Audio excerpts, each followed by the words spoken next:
Hello friends, Susmita ওয়ার্ল্ডে আপনাদের স্বাগত। আজ আমি আপনাদের বানিয়ে দেখাবো একদম দোকানের মতো পারফেক্ট মিষ্টি দই। ভিডিওটা একটুও স্কিপ না করে পুরোটা দেখতে থাকুন, তাহলেই আপনারা বুঝতে পারবেন কিভাবে খুব সহজেই বাড়িতেই মিষ্টি দই বানিয়ে নেওয়া যায়। আমি প্রথমে একটা কড়াই নিয়ে নিয়েছি, ওর মধ্যে দিয়ে দিলাম 3 টেবিল চামচ চিনি। কড়াইটা প্রথমে একটু গরম করে তারপর চিনিটা দিয়েছি। চিনি দিয়ে জল দেবার প্রয়োজন নেই, একটু এইভাবে একটা চামচের সাহায্যে এইভাবে চিনিটাকে ছড়িয়ে দিতে হবে। অটোমেটিক্যালি চিনিটা গলতে শুরু করে দেবে। চিনিটা গলতে শুরু করলে একটু নাড়াচাড়া করে দেবো, যাতে সব চিনিগুলোই সমানভাবে তাড়াতাড়ি গলে যেতে পারে।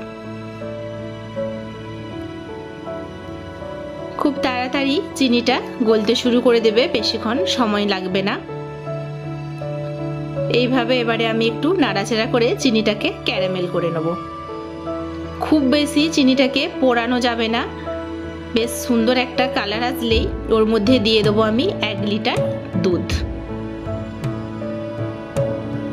দুধটা দিয়ে ভালোভাবে চিনির সাথে মিশিয়ে নিতে হবে।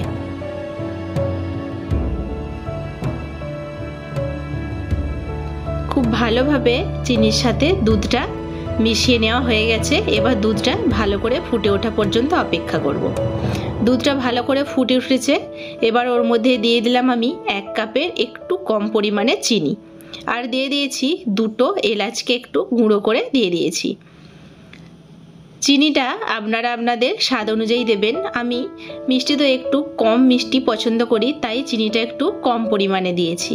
আপনারা চাইলে 1 কাপ একদম ভর্তি করে দিতে পারেন, তাতে মিষ্টিটা একটু বেশি হবে। আবার নাড়াচাড়া করে চিনিটা আর এলাচটা দুধের মধ্যে ভালোভাবে মিশিয়ে দেবো, চিনিটা যতক্ষণ না গলে যায়। দুধটা খুব ভালোভাবে ফুটিয়ে আমি দুধটাকে অর্ধেকটা করে নেব। দুধটা ভালোভাবে ঘন হলে দইটাও খুব ভালোভাবে বসবে। দুধটা একদম অর্ধেক হয়ে গেছে, এবার এটাকে ঠান্ডা করে নেব। দেখুন দুধটা ঠান্ডা হয়ে অনেকটাই ঘন হয়ে গেছে। এবার একটা আঙুল দিয়ে দেখে নেব যে আঙুলটা দুধের মধ্যে রাখা যাচ্ছে কিনা। একদম ঈষৎ উষ্ণ দুধটা হতে হবে, বেশি গরম বা একবারে বেশি ঠান্ডা হলে দইটা ভালো মতো বসবে না। এবার আমি একটা মাটির ভাঁড়ে দইটা বসাবো, সেই জন্য আমি টক দই দিয়ে 1 চামচ এইভাবে ভাঁড়টার চারিদিকে একটু কোটিং করে দেবো। খুব ভালোভাবে চারিদিকে কোটিং করা হয়ে গেছে টক দই দিয়ে। এখানে আমি 100 গ্রাম টক দই ব্যবহার করব দইটা বসানোর জন্য। এখানে আরেকটা আমি সেরামিকের কাপ নিয়েছি, ওর মধ্যেও একটু টক দই দিয়ে কোটিং করে নিয়েছি। আমি এখানে দোকান থেকে কেনা টক দই ব্যবহার করেছি, আপনারা চাইলে বাড়িতে পাতা দইও ব্যবহার করতে পারেন।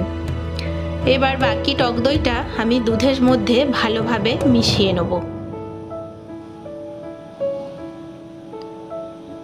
টক দইটা দিয়ে আমি এরকম একটা হ্যান্ড হুইস্ক দিয়ে ভালো করে দুধের মধ্যে মিশিয়ে নেব, যাতে দইটা খুব ভালোভাবে দুধের মধ্যে মেল্ট হয়ে যায়, একটুও যেন দানা দানা না থেকে যায়। এইভাবে খুব ভালোভাবে একটু সময় নিয়ে টক দইটাকে দুধের মধ্যে মিশিয়ে নেব।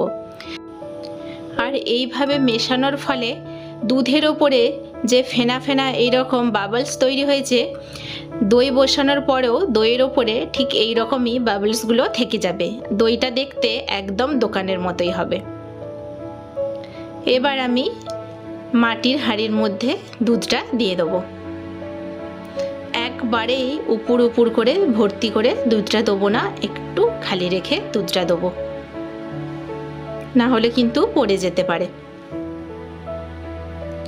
এবার বাকি সেরামিকের কাপটাতেও আর একটু দুধটা দিয়ে দই বসিয়ে নেব। আর একটু দুধ রয়ে গেছে, সেই জন্য টক দইয়ের যে ভাঁড়টা ছিল ওর মধ্যেই বাকি দুধটা দিয়ে দিলাম। এবার একটা জায়গার ওপর ভাঁড়টা বসিয়ে ঢাকা দিয়ে তার উপর একটা টাওয়েল জড়িয়ে গরম একটা জায়গার মধ্যে রেখে দেবো সারা রাত। সারা রাত্রি দইটা বসতে দেওয়ার জন্য অপেক্ষা করব। সকালবেলা আমি দইটা বের করেছিলাম, পুরোপুরি ভালোভাবেই বসে গিয়েছিল। তারপর আমি ফ্রিজে রেখেছিলাম 2-3 ঘন্টার জন্য। ফ্রিজে রাখার পর সুন্দরভাবে দইটা সেট হয়ে গেছে আর একদম ঠান্ডা ঠান্ডা দইটাও খেতে ভালো লাগবে।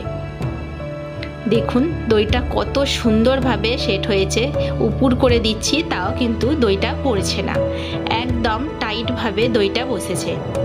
এবার আমি আপনাদের একটা চামচ দিয়ে দইটা কেটে দেখাবো কতটা সুন্দরভাবে মিষ্টি দইটা বসেছে।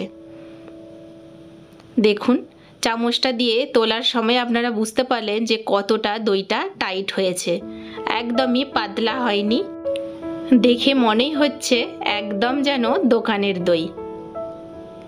সো ফ্রেন্ডস, আজকের ভিডিওটা যদি আপনাদের ভালো লেগে থাকে তাহলে অবশ্যই লাইক, কমেন্ট আর শেয়ার করবেন আর আমার চ্যানেলটাকে সাবস্ক্রাইব করে দেবেন। বাই।